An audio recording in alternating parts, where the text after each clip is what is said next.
For today's video, samahan niyo kaming itry itong Magic Growing Unicorn.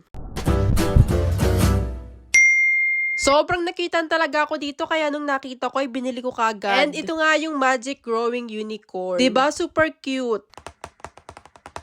At tara, i-unbox na natin. Last time yung Magic Growing Tree yung tinry natin and this time tong unicorn naman. Actually, first time ko lang nakita to. And ito yung laman ng box. Of course, nandito yung magiging base ng unicorn.